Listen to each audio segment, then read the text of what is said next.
and share his words of wisdom with the students.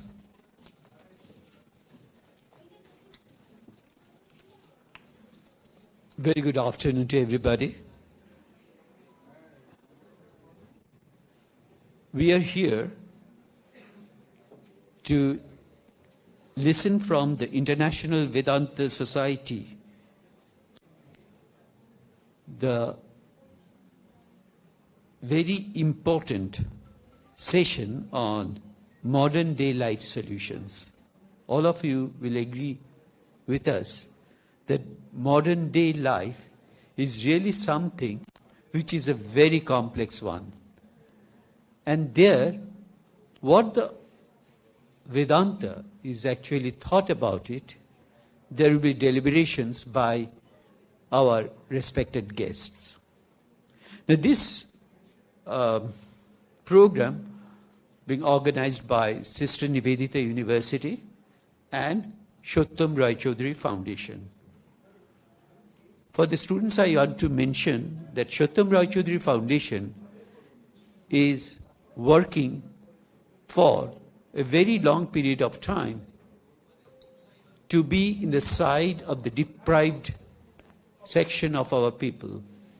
It always mentioned that the students, that is this new generation, they must, along with their academics, be the good human being. And that good human being is a main mantra of Sister NIVEDITA University also. Today, this particular sessions which are going to be taken by our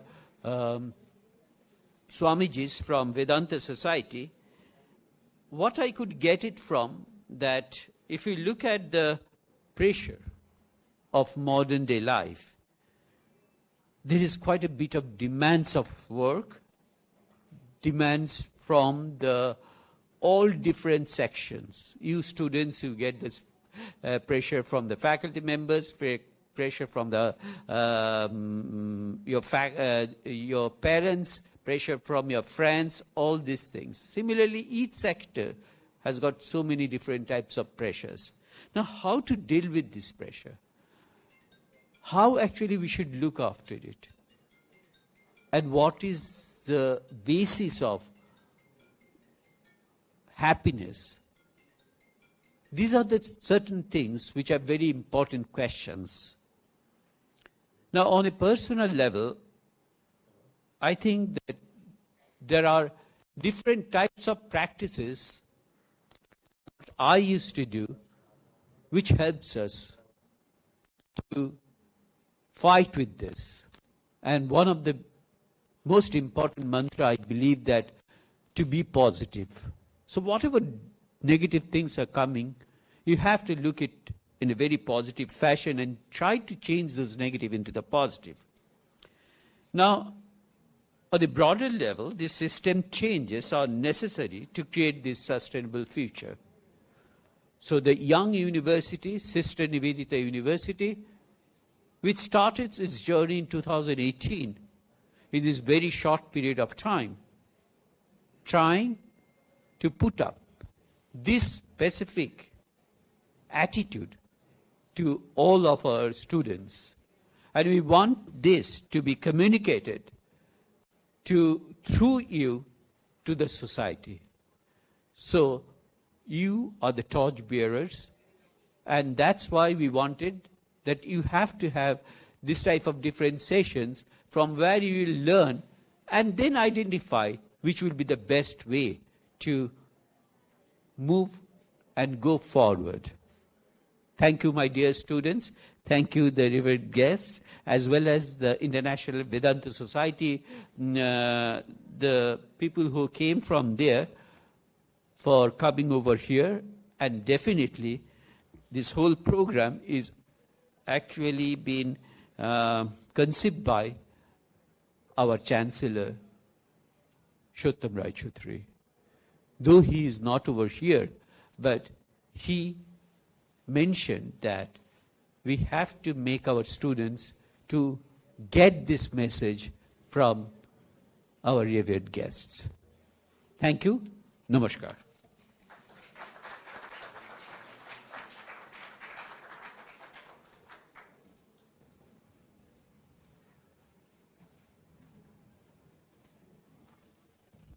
Thank you, sir. Now I would request Swami Shankarananda, General Secretary, Swami Prahladananda, General Secretary, International Vedanta Society, to kindly come and deliver his speech.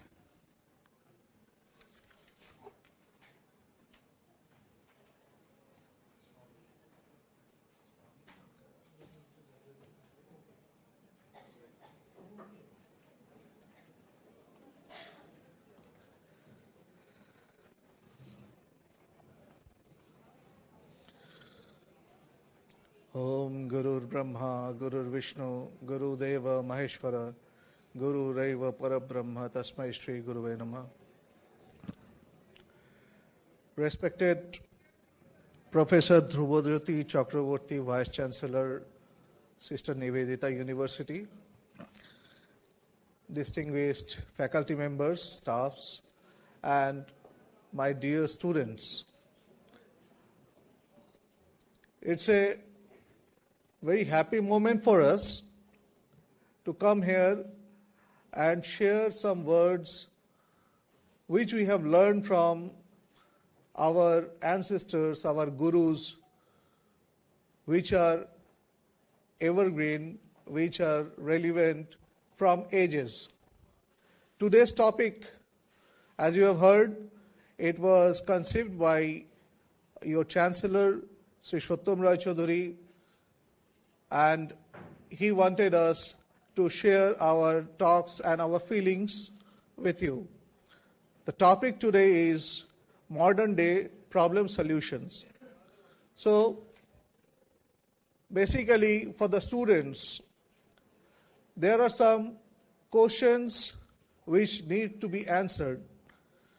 Nowadays, most of the students, as I talk to them, because there are, you can see our volunteers who have come with us, they are all very young people.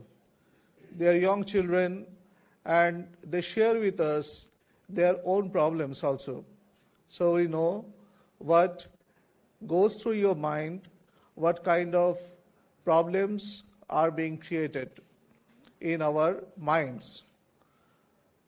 Basically, everybody is suffering from deep anxiety, and along with that, a certain sense of depression which affects us, affects our mental health, affects us in all-round way.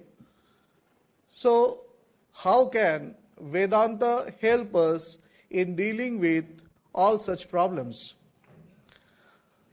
So, before we discuss about it, let us know what Vedanta is. For many of you, it can be a new word, but it's an ancient wisdom of India, which is practiced by the kings, by the sages, by people from all walks of life, from millenniums. It's not a new subject, it's an age-old subject, hundreds of years old subject. So Vedanta is primarily, it's the gist of the Vedas. We know we have our Vedas, which are the foundation of ancient Indian tradition. So from the Vedas, there are many parts in Vedas. Primarily, there are the Karma Kanda, which talks about the rituals, which talks about how we should lead our life.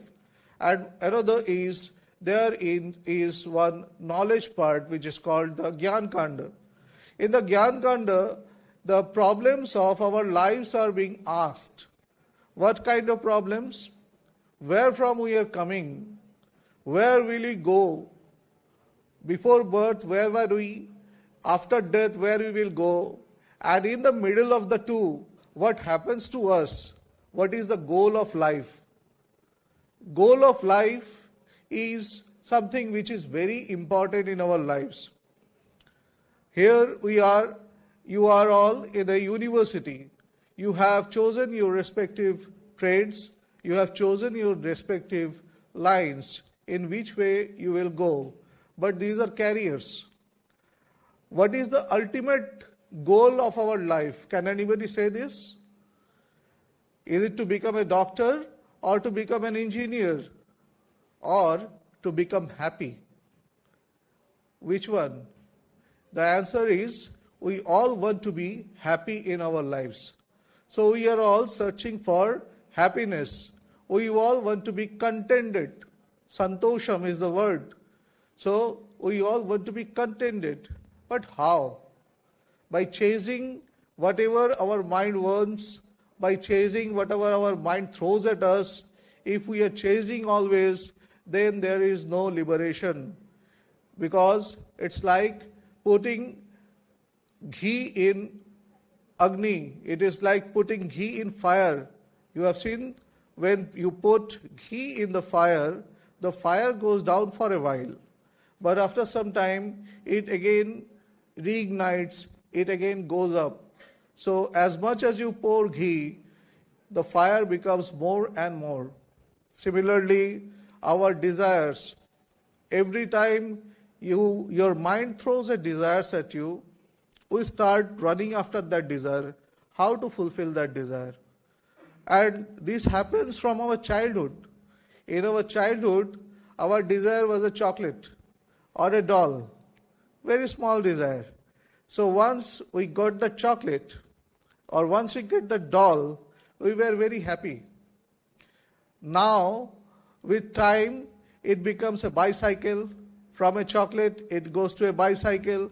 From a bicycle, it goes to a bike. From a bike, it will goes to a job. From a job, it will goes to other things. So everything, you see, the levels are increasing.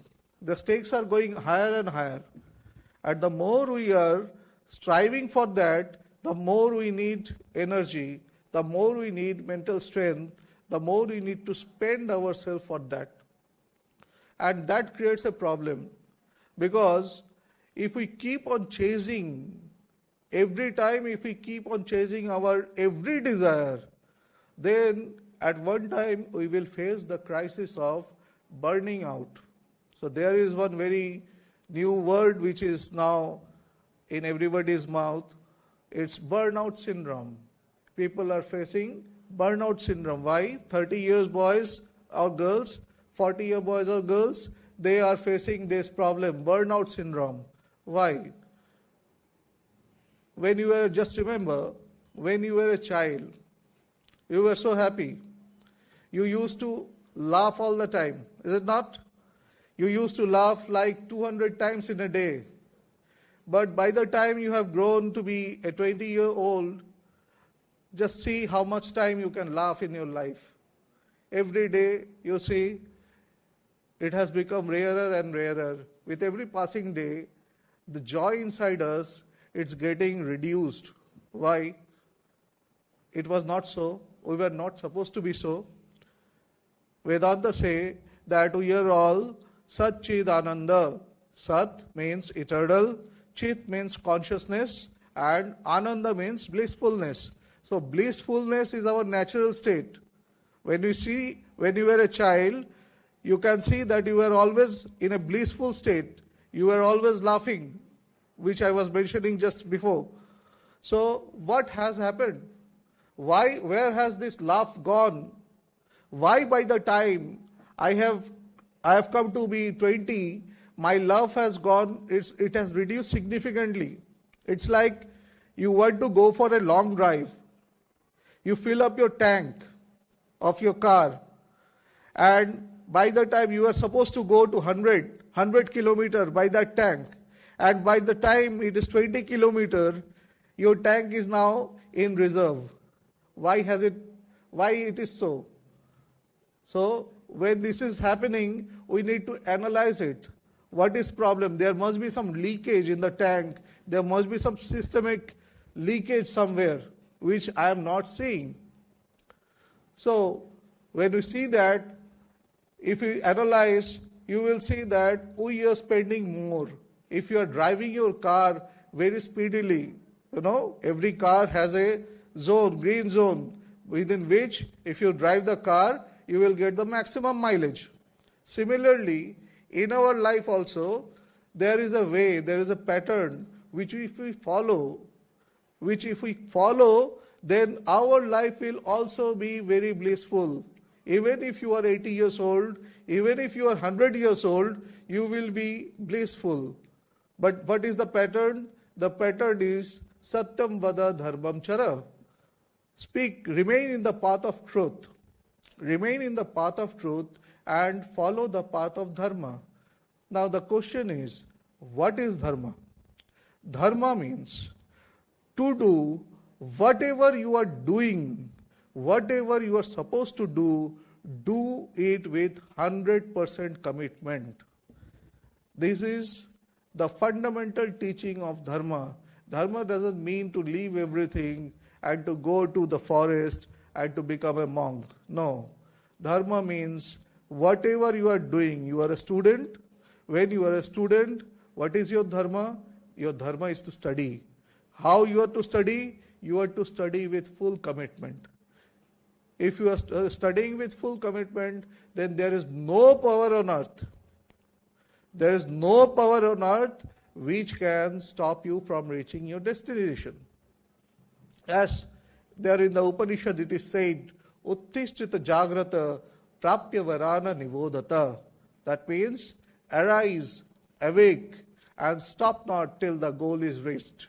This is a very popular saying of Swami Vivekananda ji also. Arise, awake, and stop not till the goal is reached. So why is the Upanishad saying us arise? When the question of arise it comes, it means somebody is sleeping, but we are all awake. But in real sense, it is not the real wakefulness. Because we live, if we analyze our mind, we will see that we live in three states. One is Shushupti, one is Jagrata, one is when you are dreaming. So now it is the Jagrata state, another is the Shushupti when you are in deep sleep, and there is a dream state. But there is also another state. It is called the superconscious state, it's called the Turiya state. So in the Turiya state, the mind becomes superconscious. So, but most of the people, they do not have the idea about it. There is nobody to teach them about it. How we can go from a conscious mind to a superconscious mind. We see the films of all the superheroes. You have seen, most of you have seen the Marvel comic superheroes, but in each and every one of us, there is a superhero. What is a superhero? One who has gone from that conscious state, which we currently are in, to that superconscious state. What is that superconscious state? When your body, your mind is in equilibrium, where you transcend the limitation of your mind. Your mind is limiting you to this body, but there is a way, by the teachings of Vedanta, by following the steps, we can transcend the limitations of our mind. Our mind plays different tricks on us, very different tricks. Nowadays, you will see that you have got a lot of problems. But as a child also, you had many problems. At that time, were the problems small? What do you say? In those days, when you were a child, when you had your problems, don't they look very big? Don't you have all thought that my problem is the biggest of all? Nobody can understand me. As a child also, we have our problems. But when we have grown up, when we see ourselves as a child, now we laugh at our childhood. Like, oh, those were the problems. They were so small. They were so insignificant. And I used to thought that this is problem. Now this is problem, securing 90%, 95%, or securing a job. This is the problem. But believe me, after 10 more years, when you have got a new job, or when you are settled in your job, or when you are settled in your life, you will face bigger problems. So problems are like the waves. If you go to the seashore, you will see that waves after waves are coming. So in our life also, problem after problem will come. What to do? Should we run from them? Should we commit suicide? Or should we go into addiction? Many people do. While I was coming, two girls were showing me a video of an incident. Their sister lived in Bangalore, and there they saw me a video of a girl committing suicide on camera. This is very unfortunate. This is happening. People are committing suicide. People are getting depressed. They are getting so depressed that they are losing all hope of life, and they are taking this drastic step. But is it a solution? Is suicide a solution? It is not. Why? You can ask. If somebody is feeling, I don't know, if somebody is feeling like that I should end my life, I will say, just stop for a while. Just look back at your childhood. There also you had your problems. Those problems were very big at that time. But you have faced those problems.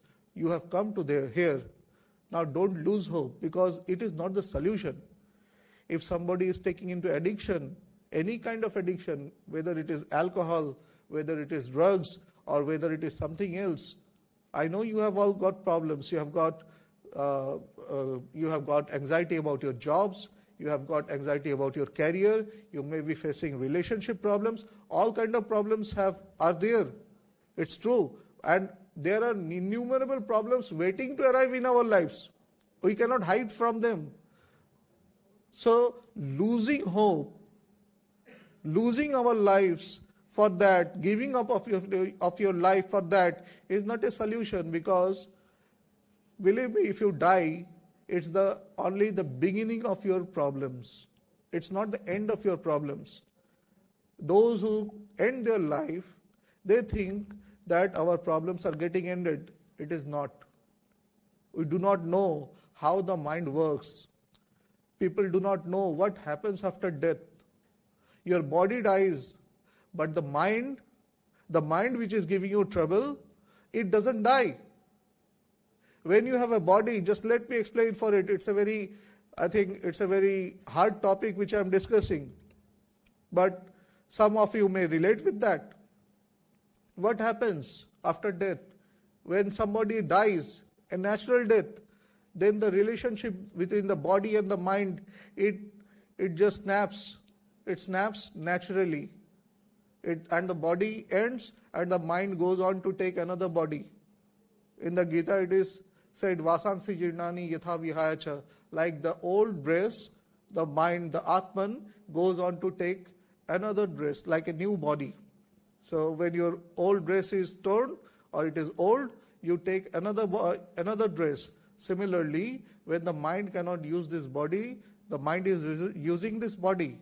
If it cannot use this body, it shrinks the body, it takes a new body. That's a natural phenomenon. But when somebody commits suicide, it's not a natural way. It's not a natural way of snapping. So when it snaps, it becomes very agitated. This mind, the problems which are giving you problems, which are burning you, which are making you feel like death is the permanent solution. No, death is not the permanent solution. After death, your problems will start increasing much more. Because now you have a body. If you are feeling bad, you can bang your head in the wall because you have a body. But after death, you do not have a body, but the consciousness is there. The burning sensation is there. All the problems which is making you agitated, they are all there, but you do not have the body to give them an outlet. So what happens? It becomes much more agitated. Our consciousness, our self, it doesn't end with the body. It doesn't end with death. it keeps on running and it becomes much, much more agitated because now you do not have a body even to bang your head or to fight with somebody, to lose that steam. No, you have not. So this is about the tendency of suicide in the youths. Now let us come at another problem, which is a big problem, not only for you, even for grown-up like us, it's a problem. It's the problem of addiction to mobile phones. Addiction to mobile phone is a universal problem. It's not only for you. I will not blame you that you are only addicted to that. Even grown-up like us, they are addicted to phones. But see, what is a phone? It's a device. It's an electronic device. It's a power tool also. What's a power tool? Like, just take the example of fire. Is fire a negative thing or a positive thing? What do you think? It's a positive thing. And you? Is it a negative thing or a positive thing? Or if you take a knife, is a knife a positive tool or a negative tool? Somebody will say it's a negative tool, somebody will say it's a positive tool. But by itself, fire or knife or a gun even, it's neutral. It's neither positive nor is it negative. It is who is using it, how he is using it, the attitude is the one which makes it positive or negative. You can use the fire to cook some wonderful food, right? And you can also use that same fire, that same spark to ignite a house. Is it not? So fire by itself, it's energy, it's pure energy. So how you use your energy is, whether that energy is positive or negative, it is determined by how you are using it, who is using it, how he is using it. The mind. So what is the powerful thing? The powerful thing, the most powerful thing, the most determining thing is the mind which is using it. Same with the knife. If a doctor is using it, a doctor is using the knife, he is use it to do a surgery, critical surgery, to save somebody's life. And the same knives, when somebody else is using, he is using to butcher somebody, okay, to kill somebody. So by itself, any kind of tool, any kind of energy is neither bad nor good. Same with mobile phone. It's how you use it. If you use it for hours to scroll reel after reel, reel after reel, reel after reel, you will see that your entire day has passed. You know? Your entire day has passed. And you have done nothing. Just you have watched some reels or Instagram videos or whatever interests you. Let me tell you a story about how it's important to invest in ourselves. You know, there was one very lazy student. Okay. He lives in a Gurukul with his guru. And his guru was seeing that, he was observing that that student has become very lazy. He is not doing anything productive. So one day he thought of teaching him a lesson, a student a lesson. So what the guru did? The guru came to the student and he gave him a philosopher's stone. Philosopher's stone, you know, Parashmani, which if you touch it to the iron, it will turn the iron into gold. So he told the student that I am going out for 24 hours, I will come back tomorrow, and I am giving you this philosopher's stone, and you use it to make as much gold as you want. In this 24 hours, you can use this stone to make as much gold you want, you can use it. The student was very happy. You know, he got a jackpot, he got that philosopher's stone, and he took the stone from his guru. His guru went out And he was thinking that now I will go to the market, I will buy a lot of scraps, scrap iron, and I will make a lot of gold, I will become a billionaire. So he was thinking like that. And then he thought that Guruji is going to come tomorrow evening. It's morning only. I have just taken my breakfast. I am feeling very sleepy. So let me take some rest. I will wake up in noon, and then I will go to the market and I will buy. There is a lot of time left. So he fall asleep. Kal karenge, baad mein karenge, and he did that. He fell asleep. When he wake up, it was around evening. So noon has passed. It was about evening. And in the evening, when he wake up, he saw that it's evening, and he was thinking that, oh, it's evening, I should go to the market. But then he thought that it's already evening. It's dark. Guruji is coming tomorrow evening. So let me wait and let's spend the night.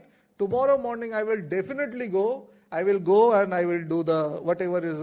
I will go and buy the scraps and I will make gold. Night passed.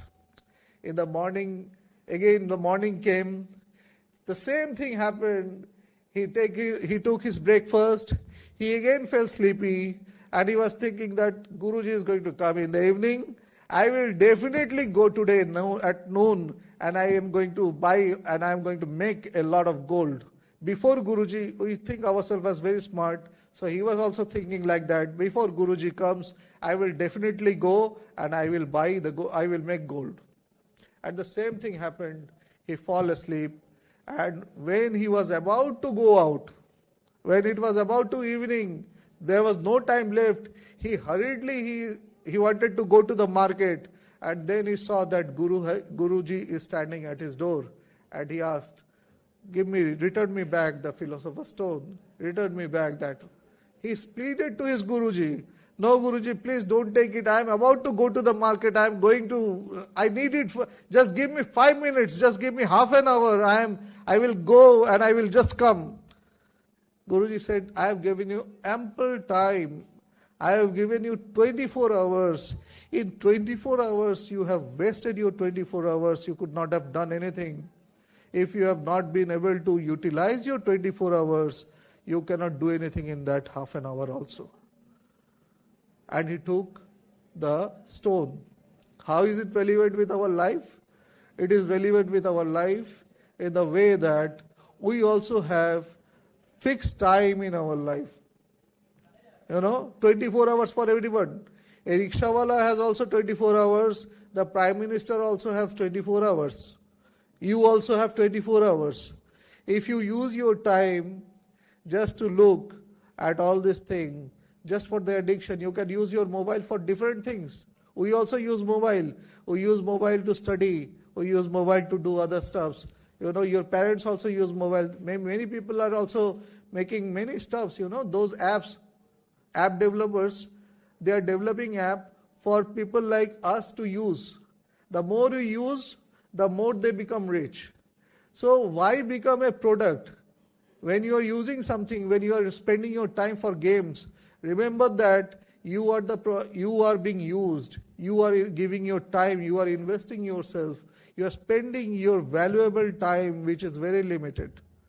When Alexander died, he commanded before he died, he called everybody.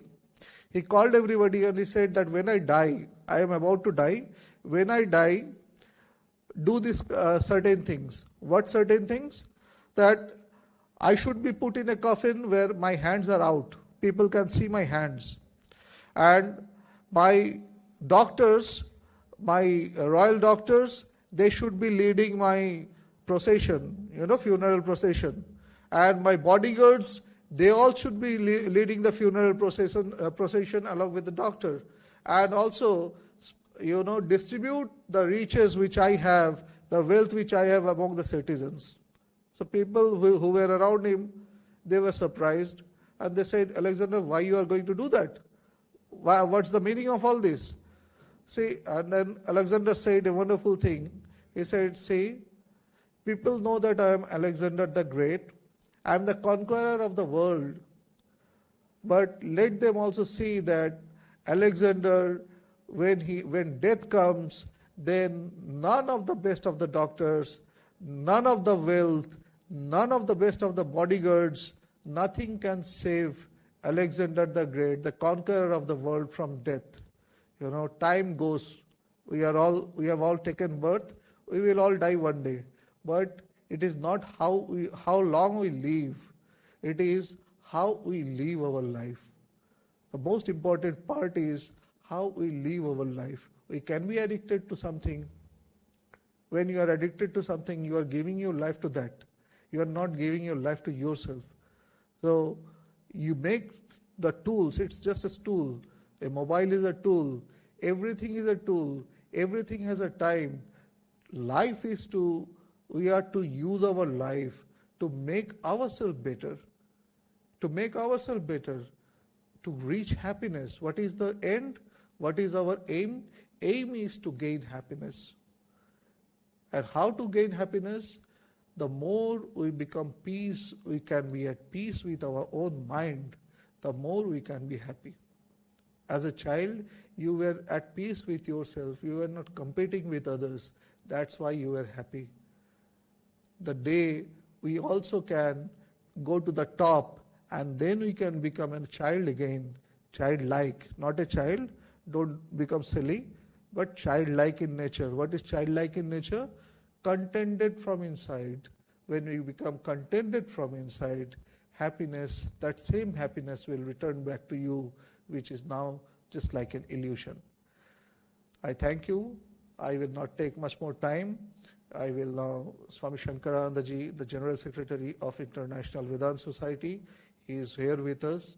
He is a great Vedantic and a realized person. We will hear from him. And thank you for listening. Thank you for giving your attention. Thank you for giving your time. Thanks, everybody. Jai Bhagavan.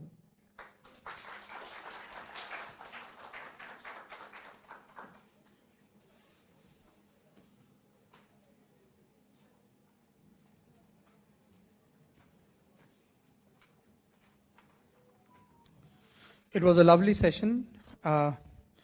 We heard about so many great things in such simple words, including the value. I was listening very carefully about the gold part, and I saw that procrastination can be our biggest nemesis. So we should not leave things for tomorrow. Do things now as in now. I invite Swami Shankaranandaji Maharaj to please come and deliver his address, and after that the platform would be theirs for conducting the workshop. Thank you.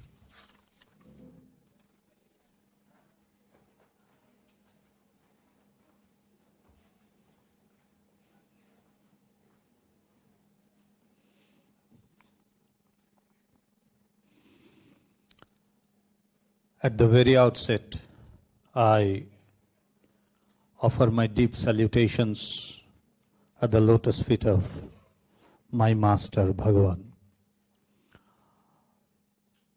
My sincere gratitude to Mr. SATYAM ROYCHOWDHURY, the Honorable Chancellor of the Sister NIVEDITA University. My heartfelt gratitude to Professor Chattopadhyay and to all the faculty members and all the students present here. Normally it is very unlikely, like students sitting there in front and a Swamiji standing here and giving some speech. Because normally when we think that a Swamiji is coming, a sannyasi or a monk is coming, there must be something spiritual, very deep spiritual, which will go just above our head, and it's not going to make any sense in our lives. That's the first conventional idea that we have when someone like a Swamiji or a monk stands before you.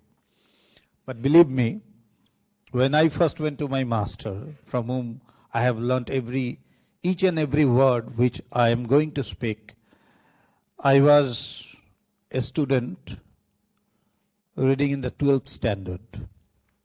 And I myself had this idea that someone speaking about Vedanta He will have a beard, long beard, with a rudraksh or something like that, with long hairs and locks in the hair.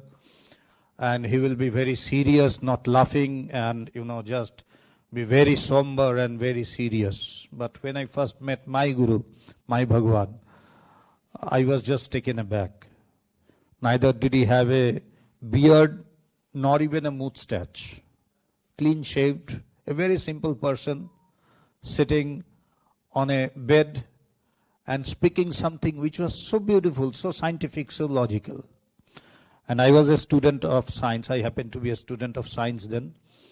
And it appealed me as a student. Whatever he spoke, it appealed me. But when I first heard of him, I didn't go to him because I didn't like it. Hearing about Vedanta, becoming religious, it is something which is to be done after you get the retirement and you have a lot of time to spend, You have nothing to do with your life. When everything is spent, then you have a lot of time and you can spend it in going to some, sessions like that. But when I first went to him, as I said, I was taken aback, seeing him and listening to the content what he said. Because it was so logical, so rational, and it made a lot of sense to me who was a student. Because as today's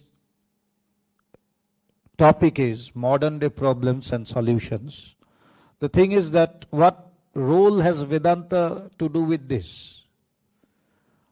Stress, strain, anxiety, Swamiji said suicides, addiction, ragging. Now is the week going on today. It began anti-ragging week. So what has Vedanta got to do with these topics? Because whenever we hear Vedanta, we think it's very spiritual. But just know it that Vedanta is not limited to the spheres of spirituality. It can never be limited to the four walls of spirituality or the four walls of religion. What does Vedanta do? To quote a very beautiful saying of Swami Vivekananda, Swami Vivekananda says that what does Vedanta do? Vedanta makes a student a better student. Vedanta makes a teacher a better teacher. It makes a lawyer a better lawyer, a farmer a better farmer, a fisherman a better fisherman. What is the meaning? What is the inner meaning? Student means a mind. As Swamiji was speaking, student means one who is learning something. And we learn with the help of our mind. When we, in our childhood days, when we sat to read and we were not attentive in our reading, our parents would come and say, read attentively. They would say, mon diye pod. So every one of us have heard about it. Read attentively. What does it mean? That put your mind in what you are doing. You are at your table, reading your lessons, learning that by heart, or solving a problem in mathematics. Put your mind into that, because until and unless you put your mind into that, you are not going to succeed. Teacher also signifies a mind, one who is teaching. So, student refers to a particular mind. Teacher also refers to a particular mind. If a teacher is very agitated or restless because he had some quarrel back in his house with his parent, with his children or wife, we can understand it. Because he becomes agitated and in a very trivial matter he will be shouting at us. And we can understand, sir, it's not like this, but something has happened today. Because it shows. Similarly, when Vedanta plays with this mind, Vedanta teaches us to nurture this mind, to nurture this restless mind. Our mind, by its very nature, is restless. It cannot sit in a place quietly. Like there is some mischievous child who cannot sit quietly in a place. Our mind is also like that. We will be sitting in a place, but our body will be sitting there. Our mind will be somewhere else. And this restlessness is the cause of all our problems. It is often said that do not take any decision when you are restless. Why? Because the clarity will be gone. And once the clarity is not there, any decision that we take will be wrong. So for everything we need and even in, while we go to give our exams, while we go to give our paper, our teachers and our parents used to say that don't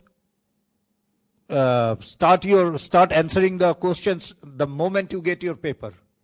Now I have come to know that they give 15 minutes time to read the paper. But in our days it was not so.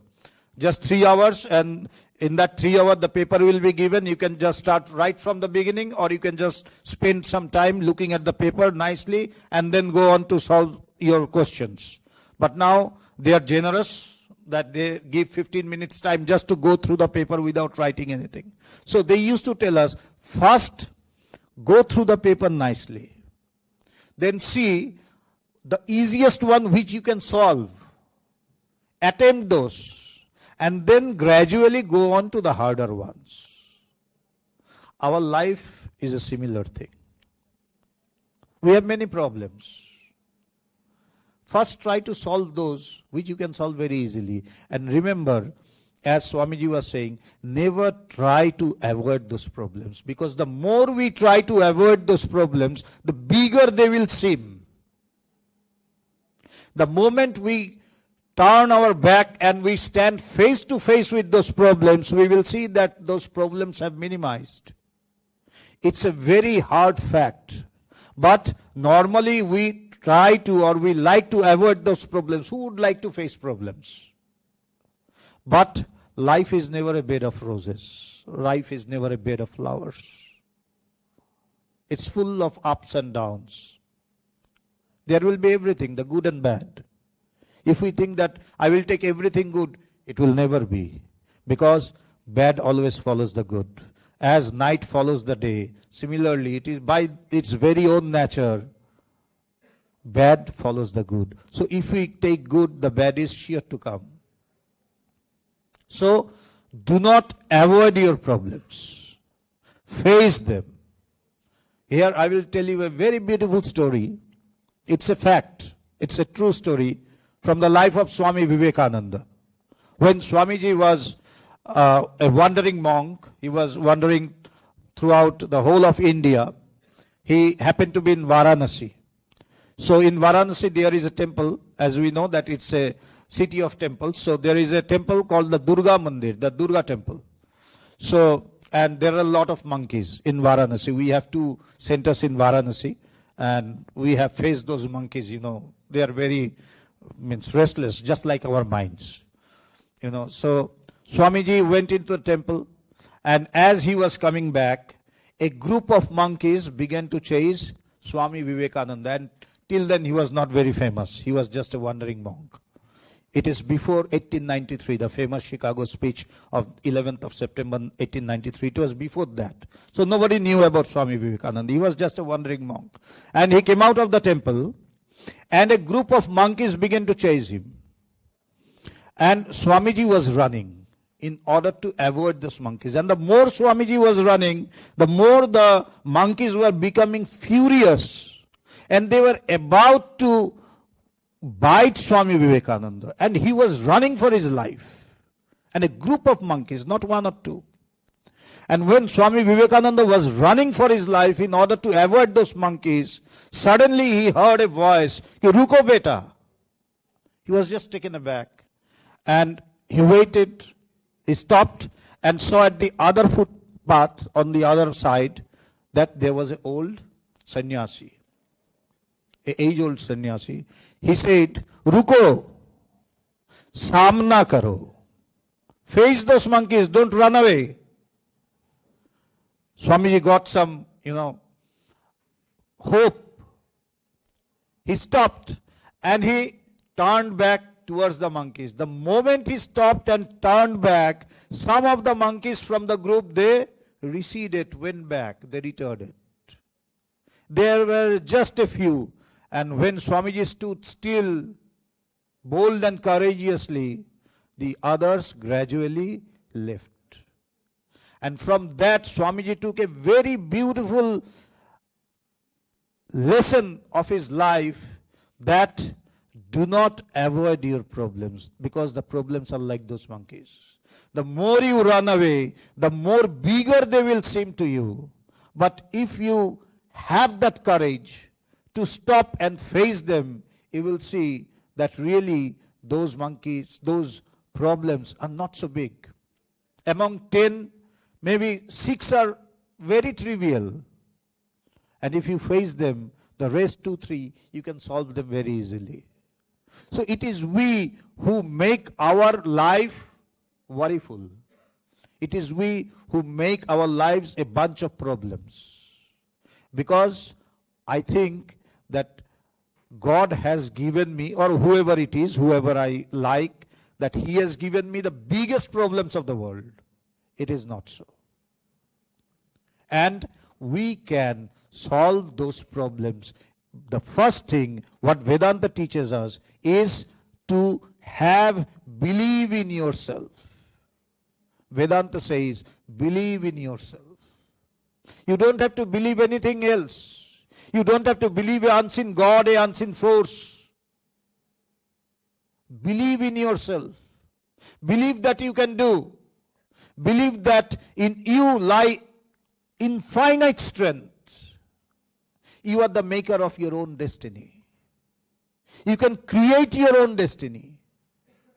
And it is in your hand. There is no one who will shape my destiny. It is up to me to shape my own destiny. So the first and the very foremost thing is the firm belief in myself. Believe in yourself that you can. And this belief can create wonders. So Vedanta teaches us this very beautiful aspect of life, to have belief in ourselves, to believe in our strength. We may have our, laggings, whatever we have. We may have faults in us. Vedanta doesn't mind it. It doesn't say that you must not have any fault. You may have faults. And in the process of becoming strong, you may fail 1,000 times. But you must be again ready to get up 1,000 times. You are not defeated till you are ready to get up and fight once more. We are defeated the moment we think it is done. I cannot fight anymore. So Vedanta instills in us this very self-belief, this self-confidence, that in you lie infinite strength. You don't have to search strength outside. Infinite strength lies within you. Just manifest that, discover that strength and manifest it. Know that in you lie infinite strength. And then you will see that you will no more be begging in front of anyone for anything. You will be standing straight with your head held high, not in pride, but with self-confidence. And that is the key. Mind that. That is the key to solving any problem which we come across in our life, at whatever sphere we are. Religion, old religion said that if you don't believe in God or whatever, whoever you like, if you don't believe in Him, you are an atheist. But the new religion says, Vedanta says, that if you believe in all the God and goddesses, but if you don't believe in yourself, you are an atheist. One who believes in himself is a theist. He is the biggest of theists, because he knows, I can do it. And I myself have been in this path for the last 35 years, and I have seen this working as a miracle in many lives. Many of us, many, who are now with us came to us and they said that Swamiji, when we came in contact with you, we were in such a position or such a part of our life where we were supposed to end our lives. But after coming to know Vedanta, we gained this hope. We could accumulate this hope, this belief that no, I can fight and I can succeed. And mind that this is what Vedanta says. Face your problems, fight with it, and then overcome it. And this covers everything, whatever, may it be addiction, may it be depression, may it be stress. Everything has that one thing as the root cause, and that is the lack of self-confidence. I cannot. I don't have the hope. I know I am weak. I know I must have someone by my side to help me always. No. You don't need anyone. You are in yourself sufficient to do whatever you wish. Just manifest that in yourself. And that is the basic teachings of Vedanta.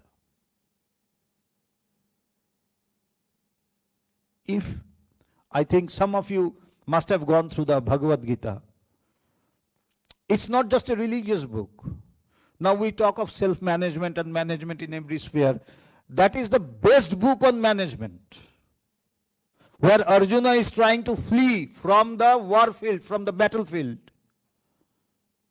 He's trying to fly away from the battlefield. He's trying to avoid the battle. And Sri Krishna stands there rebuking him time and again and telling him to get up, to stand on his feet, to gain the self-confidence and the strength and to fight.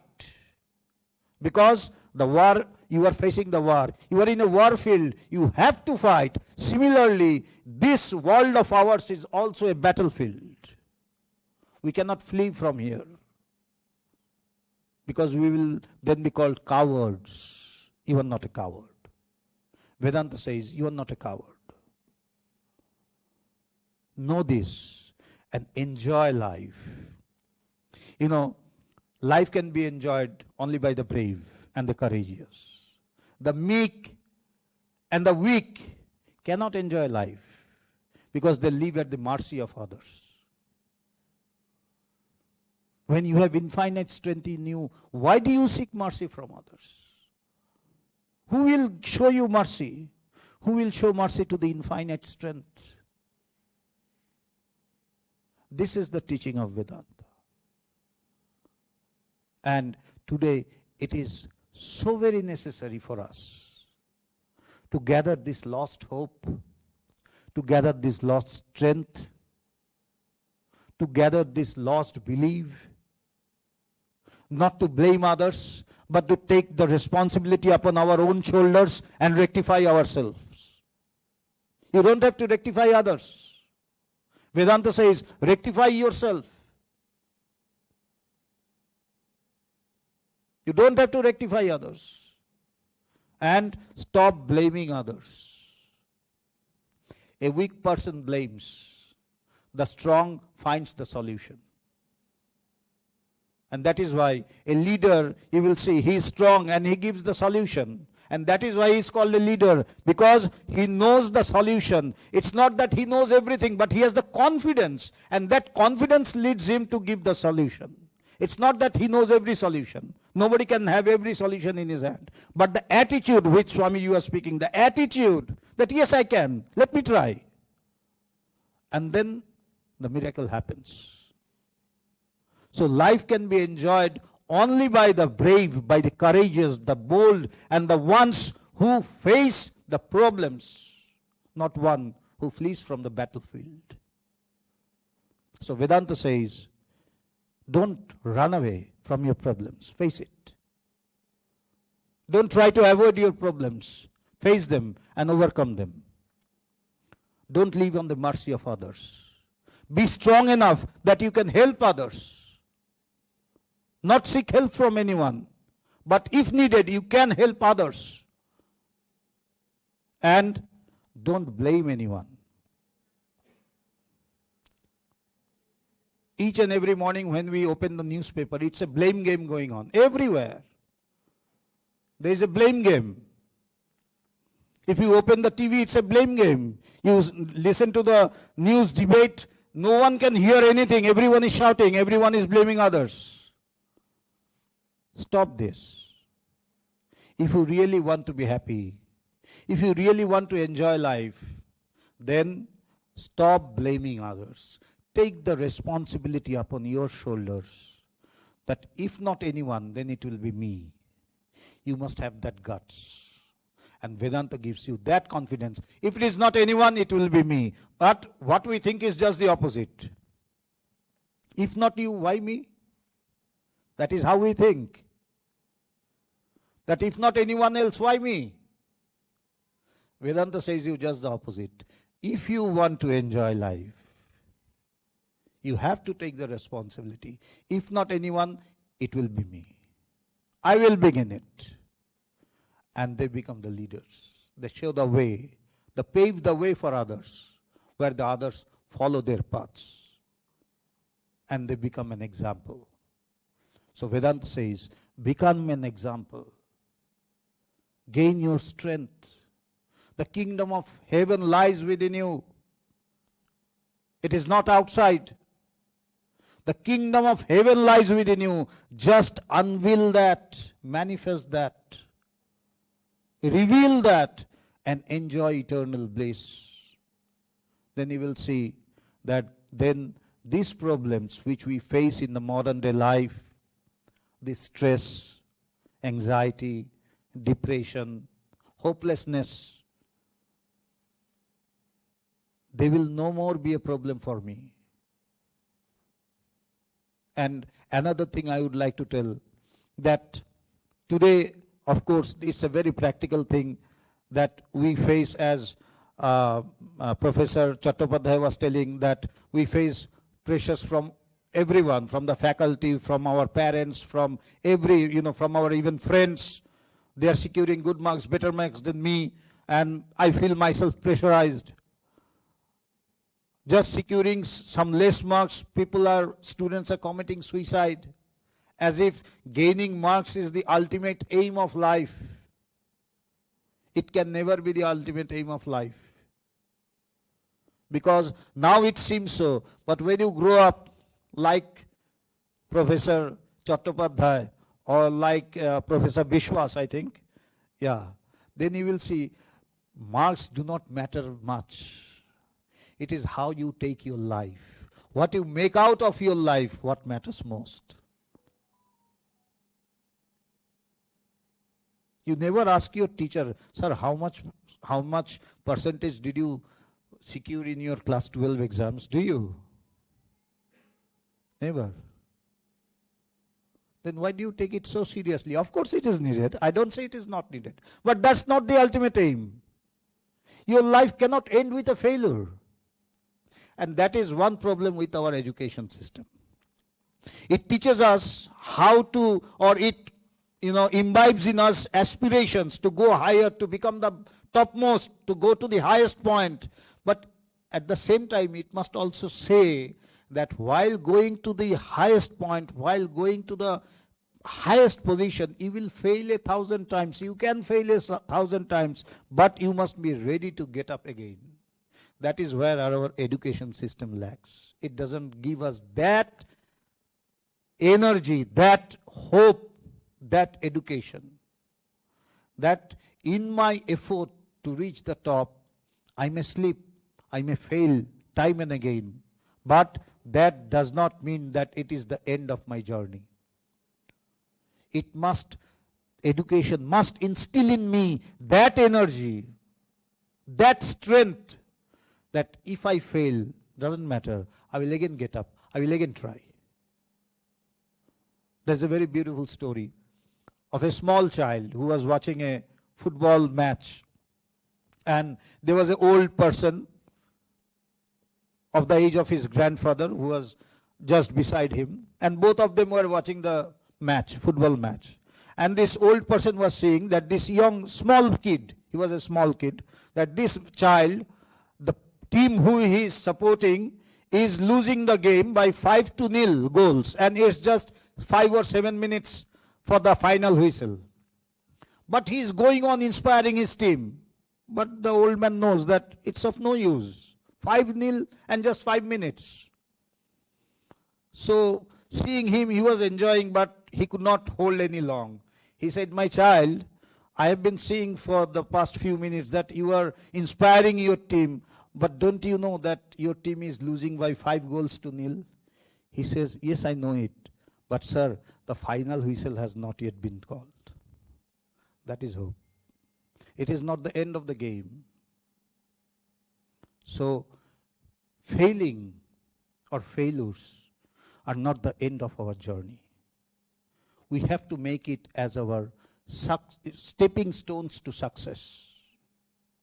We must know that. We must be educated with that education which teaches us to make those failures, to turn those failures into our stepping stones to success. And that is what Vedanta says. Vedanta says, it is not that you will not fail. You may fail 1,000 times, but you must be yet again ready to get up 1,000 times towards your goal. And that is what is known as fighting for success, the battlefield of the Kurukshetra, which goes on till now. And till now, there are Arjunas like us who wants to flee from the battlefield. And at the same time, when there is Arjuna, there must be Krishna. So there is Krishna in this world who inspires us to get up again, yet again, and imbibe in us hope, strength, enthusiasm, courage, and move towards our goal. And if we can do that, the goal will not be very far. So with these words, I thank you on behalf of the International Vedanta Society, all the faculty members and the students of the Sister Nivedita University, that you have given us this wonderful opportunity to share our ideas with us, with you all. Thank you once again.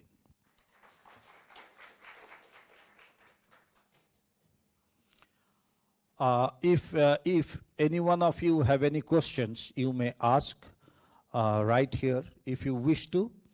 Or I think we have provided, our volunteers have provided you a card where there is a link for a Google Meet or even a QR code where you can join us in such sessions on Google Meet live on every Saturday at 8 p.m.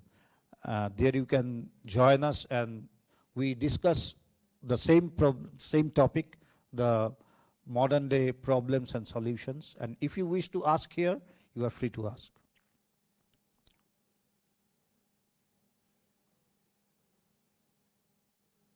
Yes? Anyone? No. Okay.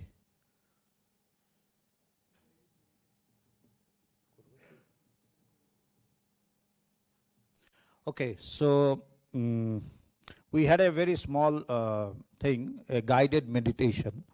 So, but I think most of you are hungry because maximum of you have left, maybe because of the hunger. But we would just take 5 minutes just for a guided meditation, okay? So I will be guiding you and we will try to relax. It's not just a very big thing, just a method of relaxation, and it will take just 5 minutes, okay? You are all good with this? Yes? Thank you.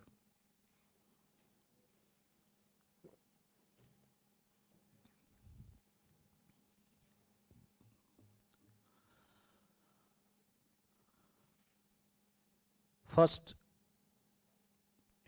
sit just upright with your backbone straight in a very relaxed way. If you like to keep your bags in the next seat, you may. And be very relaxed with your shoulders dropping, not very rigid. Just relax your body. And if you want to close your eyes, you can close your eyes because that will avoid the distractions when your eyes are open. So you can just close your eyes, feel yourself relaxed, dropping your shoulders. Just remember to keep your spine straight and gradually and slowly take a deep breath. Inhale deeply.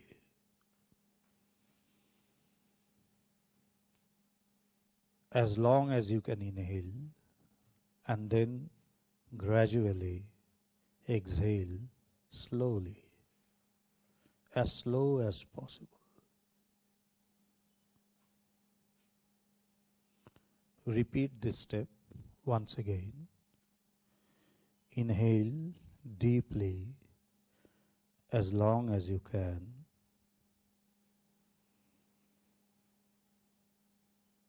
Fill your lungs with air as much as you can. And exhale as slowly as you can.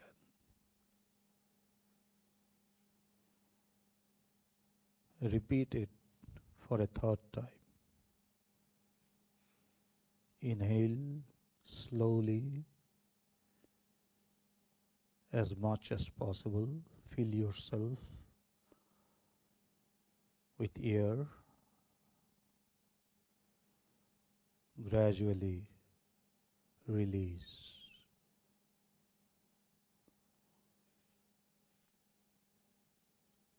Imagine yourself sitting lonely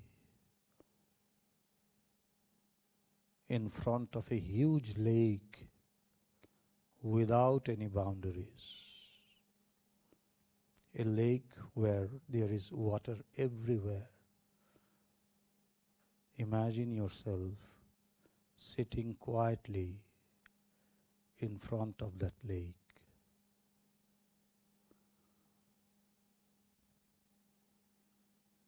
The water of the lake is perfectly still, without any ripple.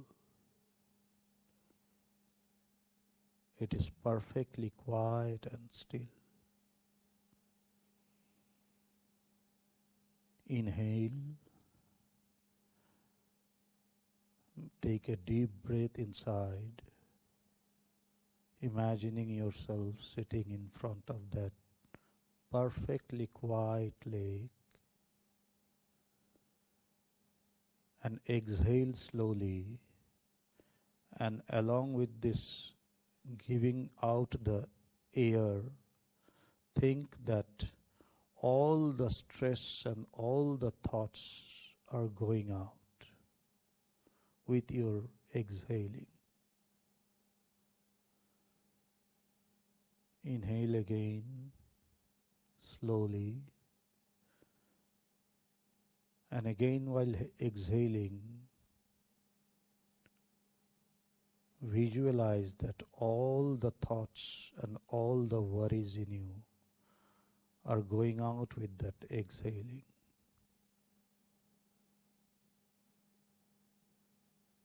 Repeat this one more time.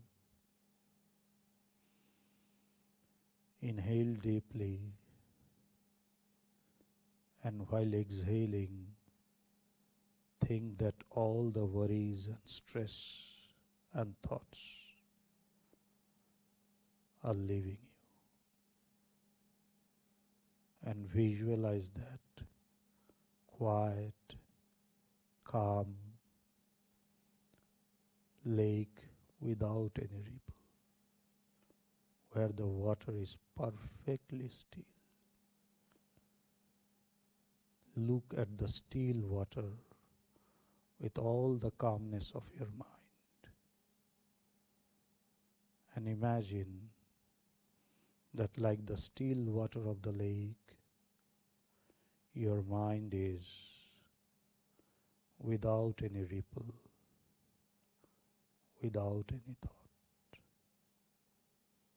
Stay in that way for a few minutes.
You are seated in front of that lake, which is quiet and calm, and our mind is similarly quiet and calm.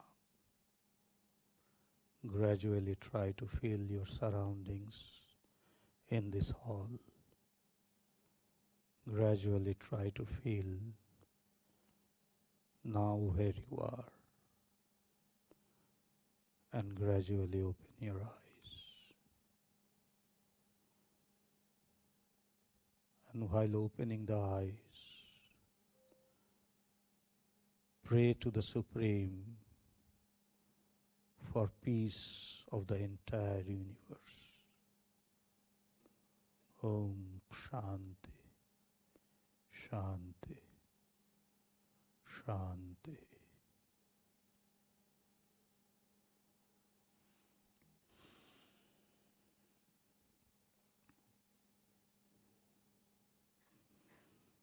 With this, we'd like to conclude our session. I think you have got a feedback form, so kindly fill it up and our volunteers will collect it from you. Kindly fill it up and give it to the members of our society. And once again, I express my heartfelt gratitude to the entire faculty of the Sister Nivedita University for allowing us and giving us this beautiful opportunity to stand here and share our views, express our thoughts with you. Thank you once again.